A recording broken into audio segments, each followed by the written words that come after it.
Welcome back, my friends, to the Shema podcast. You know, I'm turning 52 next month. I don't feel like an old guy, although there are moments when I feel aged. And those are the moments when I seem to think I have the perfect line from an 80s movie to drop into a conversation to get a chuckle, and it quickly makes me realize my age. I'll give you an example. Not too long ago, I was meeting with a younger financial advisor. He was describing me his client situation, and he was going into depth to his client's business. And when he was done talking, I thought it'd be perfect to drop a movie line from the 80s, The Jerk with Steve Martin. And when he was done talking, describing the intricacies of his client's business, I said, it's a profit deal. And the guy just looked at me perplexed. And he said, in a very condescending manner, yeah, man, that's just sort of how business works. I said, no, the jerk.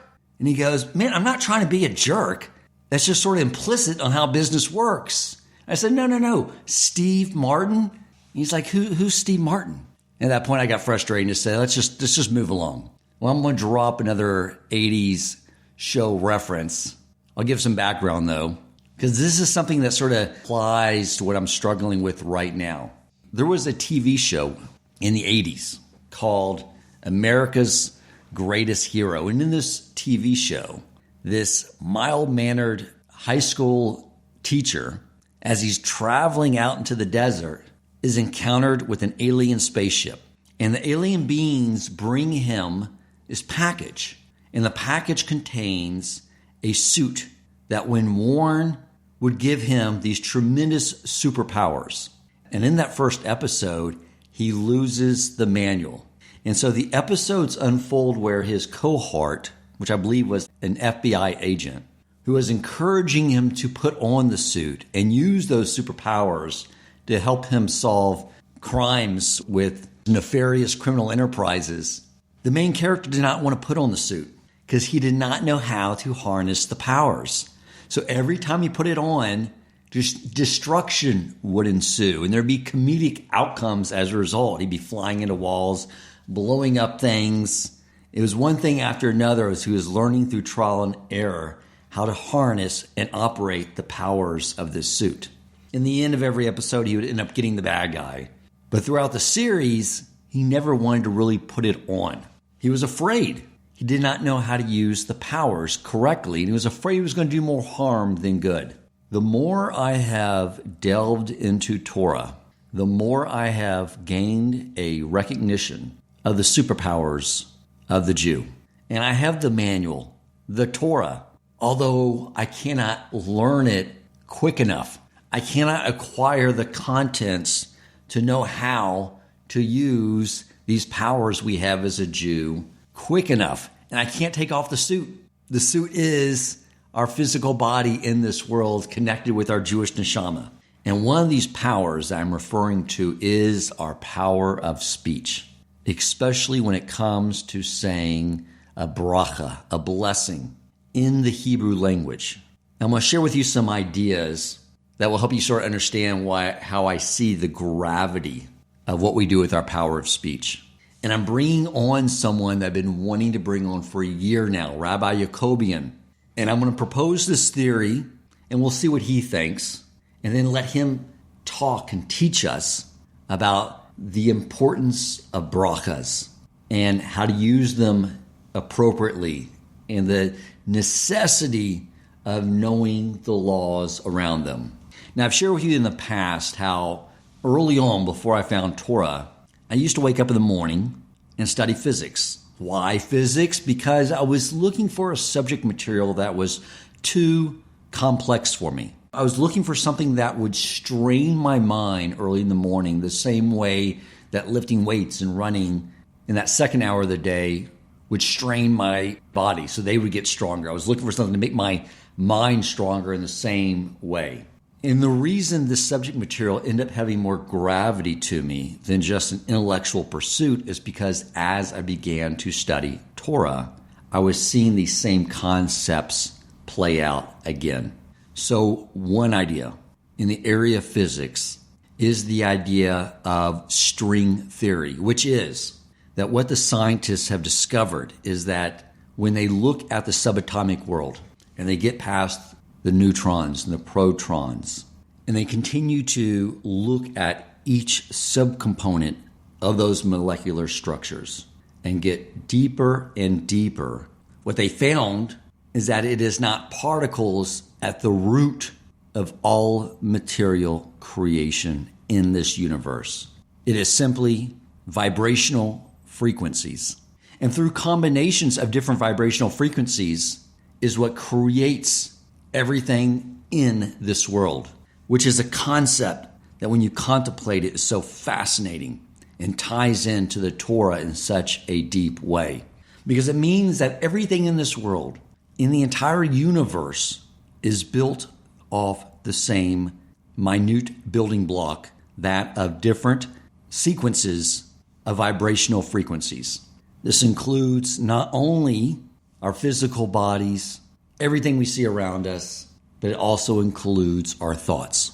Because I know that when they do studies and they put electrodes up to people's heads, that they're able to detect different wavelengths and frequencies that result from different things that people think. Now, how does this tie into Torah?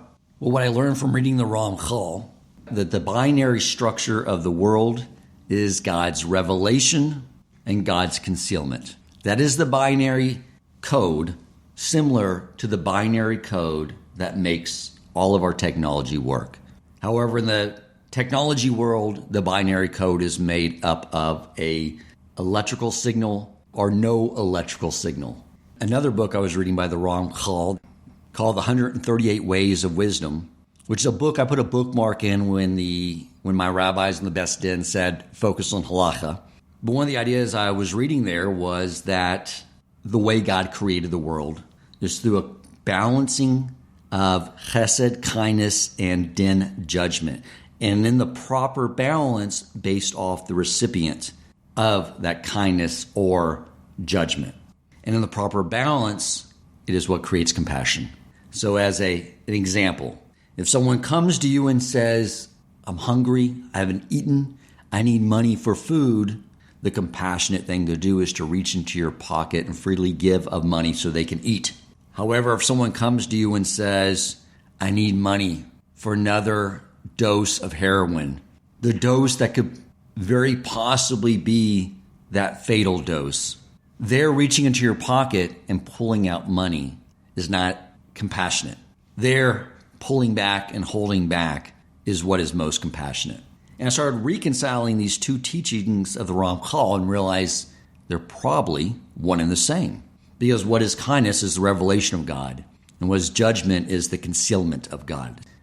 That is the binary code of the world. Now, when a computer program goes into a computer to program and make it do the things that it does, they're not directly manipulating the binary code.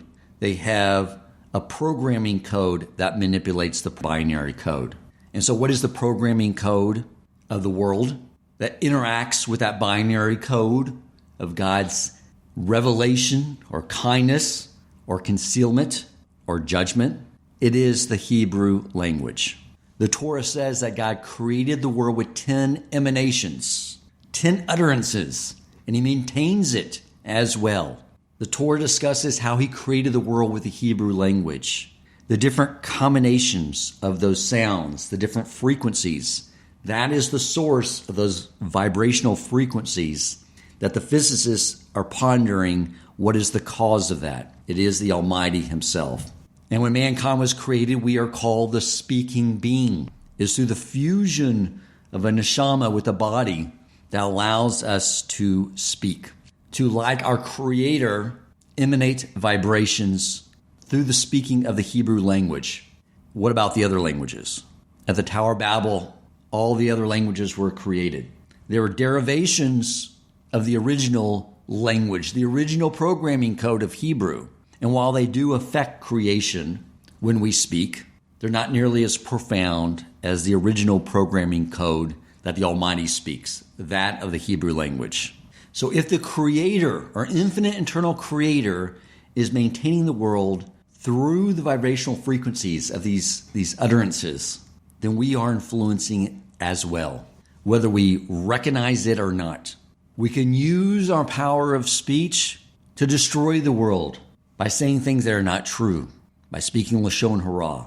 And when we harness it in the right way, especially when a Jew says a Bracha, as those words leave his mouth in those vibrational frequencies, it is a programming code that is intertwining with that of the Almighty's universe.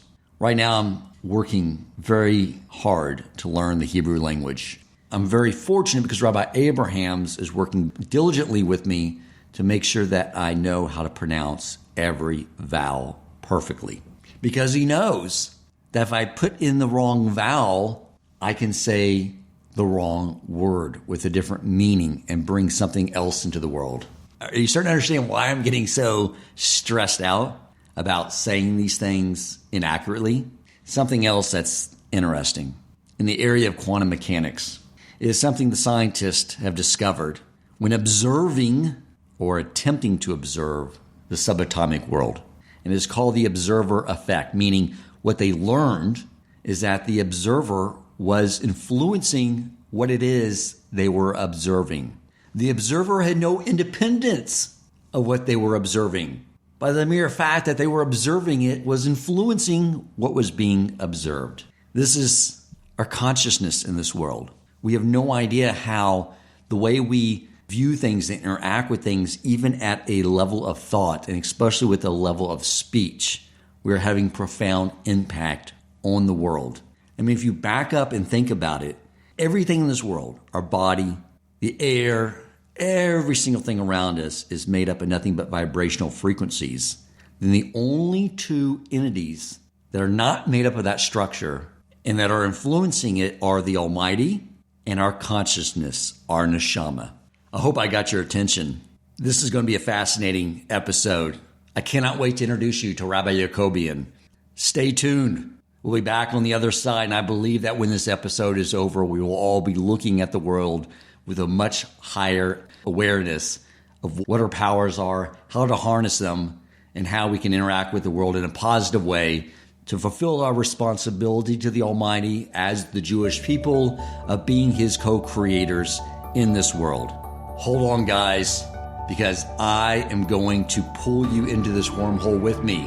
Welcome to the Shema Podcast, the podcast for the perplexed, where Torah insights, intertwined through personal stories, as well as interviews with leading Torah scholars, demonstrate the empowering qualities of Torah and mitzvot. For more great Torah learning through Torch, the Torah Outreach Center of Houston, go to torchweb.org. Now to the show. Rabbi Yaghobian, thank you so much for joining us. I appreciate you being here, and I'm excited to share you with my audience. Since I've been a part of Torch, and especially now that I've moved into the community, I have so many amazing rabbis, and I realize so many Jews out there do not have access to so many amazing rabbis and Torah scholars. So it's just a pleasure and joy to be able to share you with everyone. So thank you again for being here. Well, pleasure and honor is mine. Thank you very much for inviting me. It's wonderful what you're doing, and I hope what we do today will be a source of inspiration and strengthening of people's connection, and as you put it so beautifully, make stronger wavelengths. Beautiful. So what do you think of my theory? It's sort of my reconciliation of two different areas of study. I was always seeing these things that sort of reconcile with each other, and I wanted to get your thoughts on that. No, what you said is absolutely correct. They're congruent. I mean, usually people who like physics are people that also like real Kabbalah. Well, most of the topics, most of the things that you mentioned border or are the concepts of mysticism in modern day language. And of course, the world of Kabbalah is the inner world of halakha. Kabbalah and halakha are congruent. The mystical aspect or the spiritual aspect and the legal aspect are really the same. It's basically, are you talking, as you so beautifully put it, are you talking about the item, or are you talking about the radiation or the waves or the atoms or the quarks that make up that item? So it's the same concept, it's the same thing, but which aspect of it are you focusing on? So what you said is very true, and we are way more powerful than we realize. That's what I've learned, as I mentioned, what I recognize, but sometimes, or quite often now, the more I've delved into what I need to do in the halakha and the things you've been guiding me and helping me with, is I feel like that character in that TV show I mentioned. He has a superpower suit. He lost the manual. I have the manual. It's a Torah, but I'm afraid to put on the suit because I know that sometimes I'm not present. I'm not cognizant. I'll forget what Brachas to say, or I'll do something wrong, and I'm learning how to fix an improper code, from Rabbi Abrams if I say something incorrectly. But it's a little stressful on learning these things. But it's at the same time, it's good to know how powerful it is and the impact we can have. Definitely. Yeah, there is a balance that one needs to make in between the doctrine of discipline and the doctrine of inspiration. And Torah kind of requires for both to be there. Sometimes the deeper aspect can actually sometimes turn into idolatry, which happens by many people.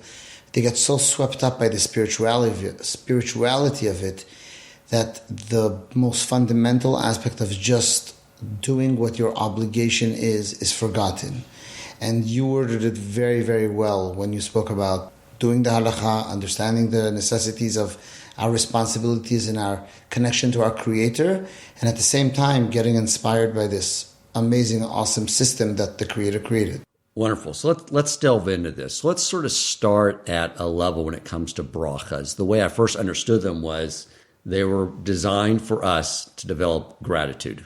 On a simplistic level, that is correct gratitude and recognition. And let me just throw in there that it's amazing that the first commandment that humanity was commanded, Adam and Eve, was to eat.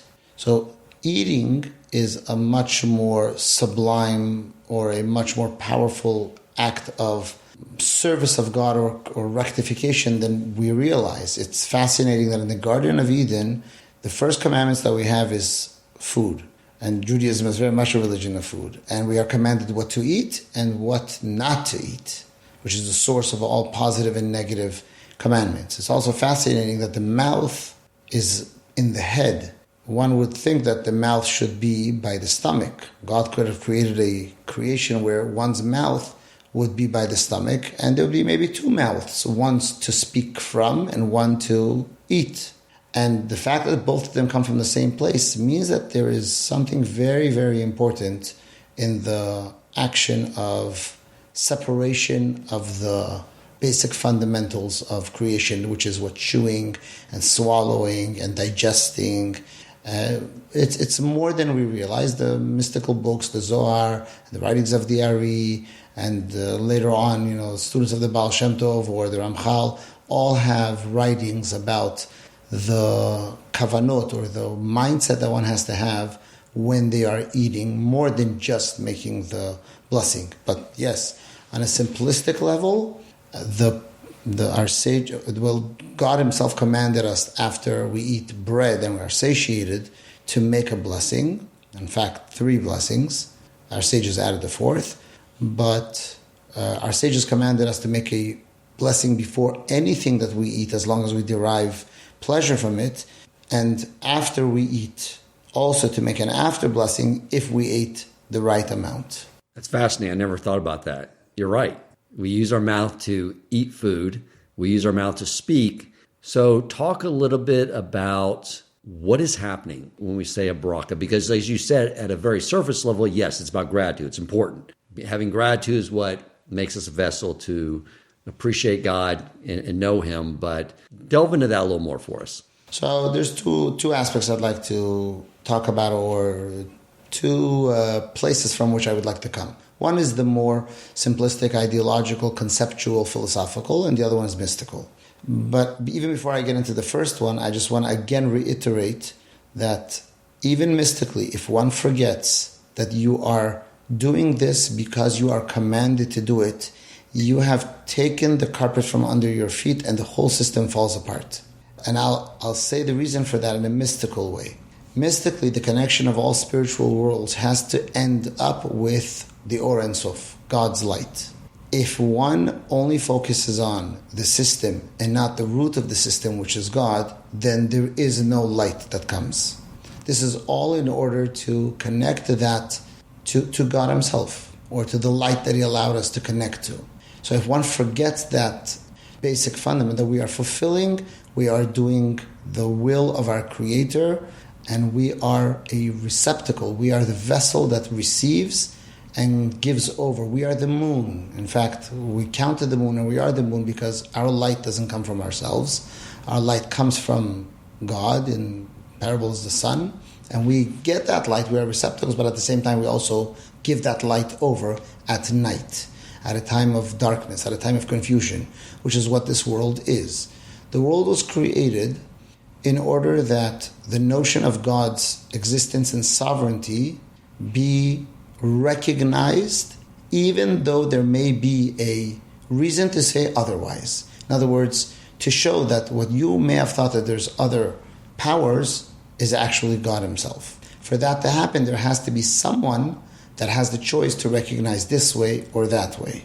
So, by us making a blessing, we are fulfilling that ultimate original task, recognizing that everything is in this world, even those the most materialistic items, things that are giving us pleasure to our senses, our physical senses, that is part of the God plan or God's way of bringing about the world to rectification. So, philosophically speaking, reason number one is to recognize that everything is God's and comes from God. Legally speaking, and this follows on the train of thought of the philosophical concept, if one doesn't make a blessing, then he has desecrated God's name, and I'll explain why in a second, and he has stolen. Sounds like very harsh things to say, but the reason for it is very simple to understand. If one believes in God, then one believes that everything belongs to God. What permission do you have to destroy something that belongs to God, i.e. eating it? So the Talmud brings a verse. The verse says that to God is the world and all its content. On the other hand, there's a verse that says that the heavens belong to God and the earth He gave to mankind. So it's a contradiction. Is everything God's or is the land humanity's? So the Talmud brings an answer to this contradiction.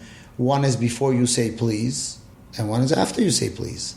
So if we ask God for permission, you go to someone's house, I'm sitting here at yours, may I eat something? May I drink this? And you say, of course, go ahead. But if I don't ask you for permission, then I have stolen. So if you're coming from the premise that the world belongs to God, just ask permission before you take something. That permission is expressed in saying a blessing. We recognize that you are the one that created this and gave it to us. Not doing that, how could you take something from someone's house that doesn't belong to you? The concept of the desecration of God's name is if you look at any fruit, if you just take a moment to ponder about a fruit, unbelievable, amazing. It smells enticing, it looks enticing, it tastes enticing, and when it goes bad, it doesn't smell good, it doesn't taste good. Everything in it screams perfection and miracles. How it grows, when it grows, the seasonal fruit. It's an unbelievable manifestation of God and His creation. The only right that you have to destroy a manifestation of God's creation is if you make a greater manifestation of God being the creator, and that is by you being a person of choice. Using this item that does not have choice to declare that God is the creator of the world, then your recognition is greater than the apple's recognition, and therefore you can consume it for the purpose of declaring that God is the creator, as the apple does. Beautiful. I love that. And I think you're right. I mean, a lot of these concepts I was sort of mentioning can lead someone astray to where you may begin to think the reason I want to say the bracha on the apple is because it's going to elevate it and make it better for me. That may be the reason why we are commanded to do it, but the reason why I should do it primarily, fundamentally, is because the Torah commanded me, and that's how I'm showing God that I'm a soldier in His army and a manifester of His sovereignty over the world. But what you mentioned is also a reason, And that's getting into the spiritual aspect. You want to get into that? Let's do it. All right.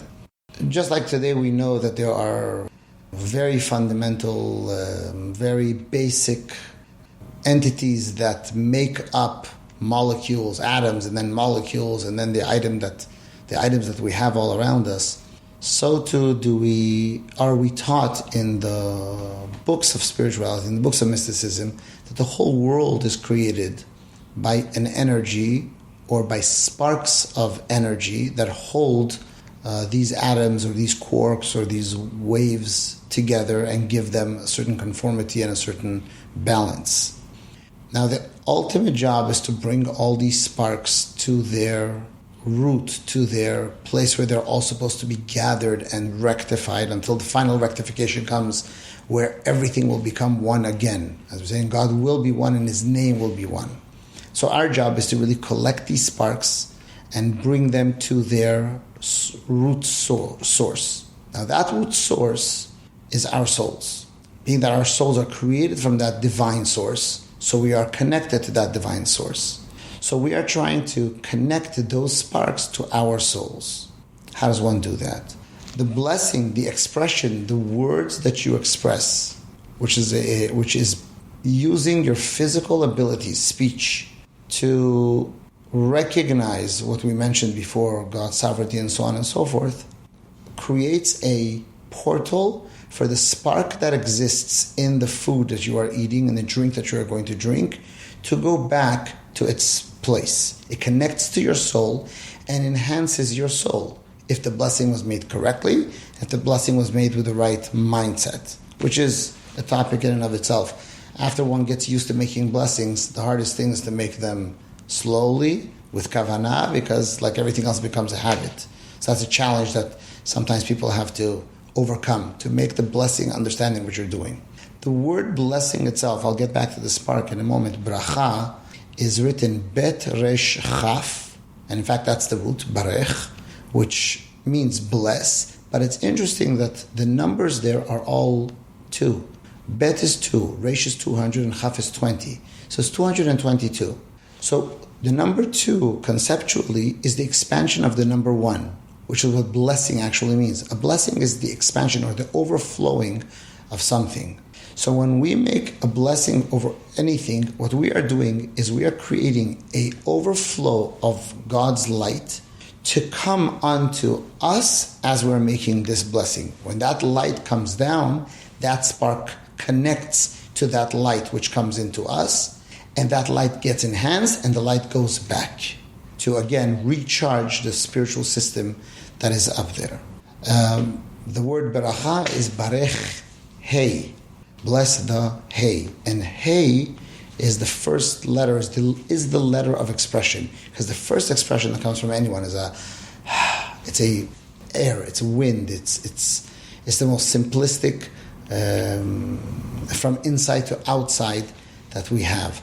So the utterance of God, we are blessing or connecting or bringing down that utterance of Hashem, us representing Hashem and us making that blessing. One of the greatest masters of spirituality, known as the Arizal, which pretty much all of Kabbalah today really comes from him after Rabbi Shimon. So the Arizal told his student Rabbi Chaim Vital, which the Ari said that the only purpose that he came to the world was for him. He told him, if you want to attain that high level of spirituality where you are really connected to the spiritual system, you have to be extremely careful about the blessings that you make over food, because your spiritual attainment will be enhanced by those sparks of holiness. And if you make those blessings properly, you uplift those sparks of holiness. Those sparks of holiness become you, become part of you. They strengthen you, and your ability to understand, to discern, and to connect becomes bigger. We find this not only in mystical books, we find this in the Midrash. The Midrash says that the Torah was only given to those who ate manna. That means they were able to eat the man, and the man gave them the ability to understand the depths of the Torah. It's like taking a pill, taking a certain drug, a chemical. So there are some things that open up a person's mind. We all have times that our mind suddenly opens up, and our ability to understand and ponder and think and concentrate and contemplate are much stronger than other times. You can attribute it to chemical reasons, and those chemical reasons can be attributed to spiritual reasons, whether they come from the food or they come from it's the time in which you are, it's Shabbat, or it's Sfirat HaOmer, or it's Shavuot, or it's the days after. There are days that the influence of connection and understanding are greater than others, and there are actions like eating the right foods, that can cause a person's spirituality to open up and his physical mind to open up because his spirituality has opened up. Vice versa is also true. If one eats the wrong items or one does not make a blessing, then one can create to use New Age terms, a portal of darkness, a spiritual cholesterol or anything of the sort, where their connection, their spiritual connection, is either diminished or channeled to the wrong spiritual system. You have taken the phrase, you are what you eat, to an entirely new level. So some of these brachas, like the ones, like I believe, correct me if I'm wrong, that biblically what was given to us in the Torah is about the brachas after you eat, right? Only by bread. Only by bread. And then it was the sages that added in the brachas, we say, before we eat. Correct. Why was that set of instructions about saying a bracha before you, which is obviously very important, not given directly in the Torah? Excellent question. So to even strengthen the question, the sages only made these enactments after the destruction of the first temple. So the question would be, if I'm going to strengthen it, why didn't they make these rules, if they were going to make them anyway, even earlier on? So the Talmud says that Avraham Avinu learned the whole Torah, even though the Torah wasn't given, from his kidneys. And that's weird. Of all the parts of the body, specifically the kidneys, and the answer is beautiful and a profound answer. The job of the kidneys, and we find something similar being said about the liver by other individuals, is to filter. And when Adam and Eve ate from the tree of knowledge, which is a misnomer, people don't understand what the tree of knowledge was. There is nowhere in the Torah that it says it was the tree of knowledge. The Torah always calls it the tree of knowledge of good and bad. It's never the tree of knowledge. And the word knowledge, we know that it means connection. The literal translation of knowledge is connection. Adam knew Eve, his wife. So knew means connected. Knowledge is connection. There's wisdom, there's understanding, there's connection. So the tree of knowledge of good and bad means the tree of connection of good and bad.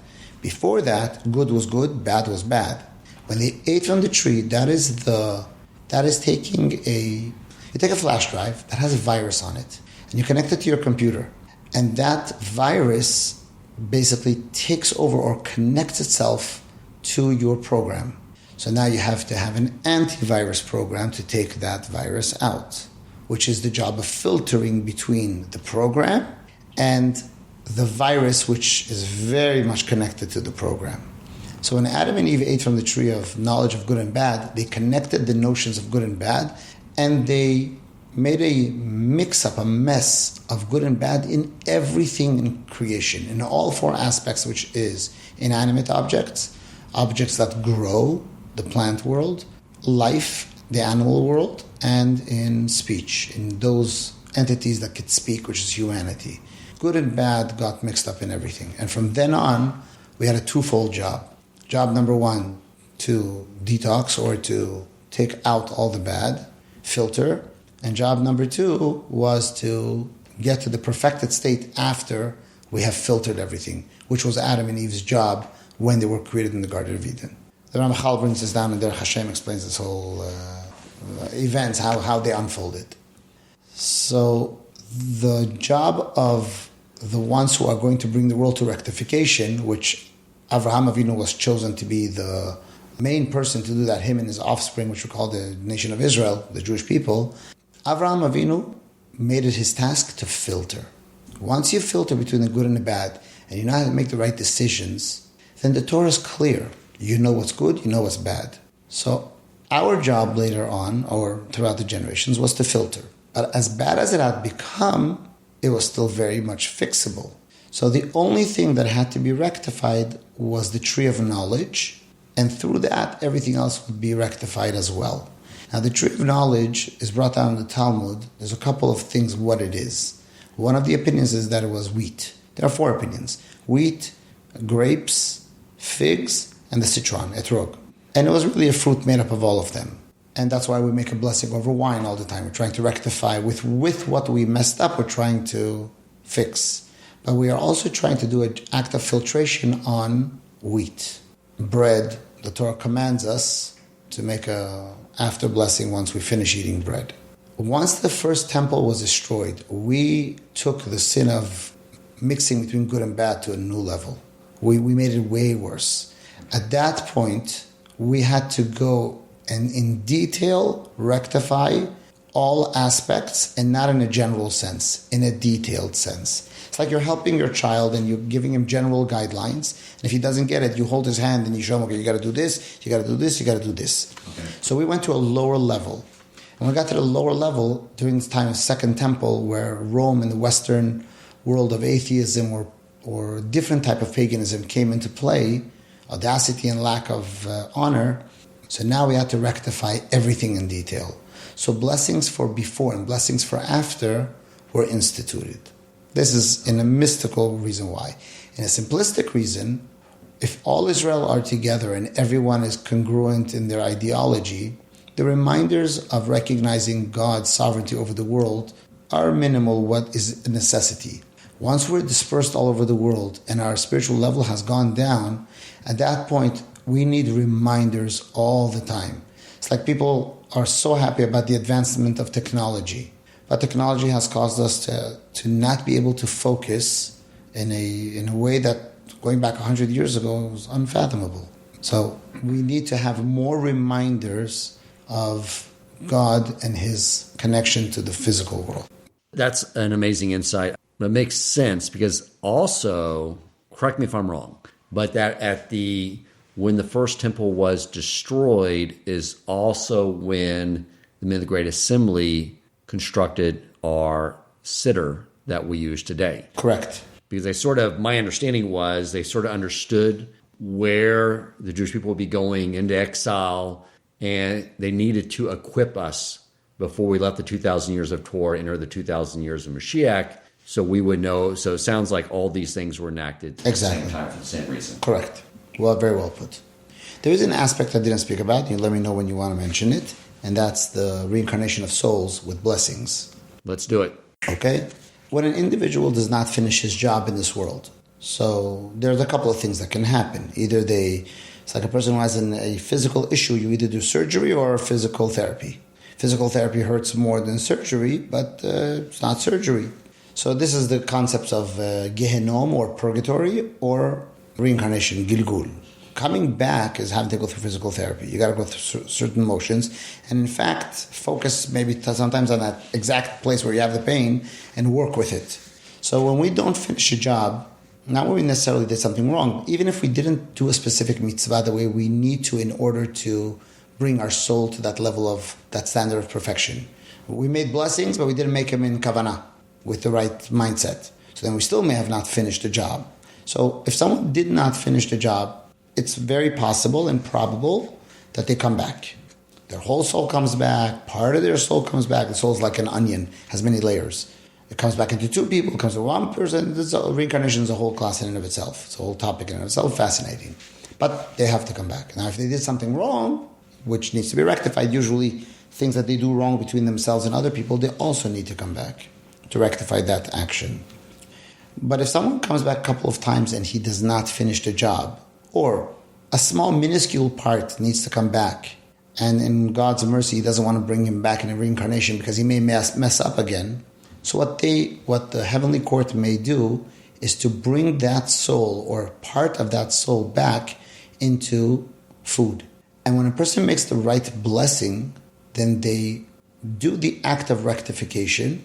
And the reason that a blessing is a rectification, because the job of the human being is to recognize in all of his faculties, in all of his actions, in all of his endeavors, that he is a representative of the Creator.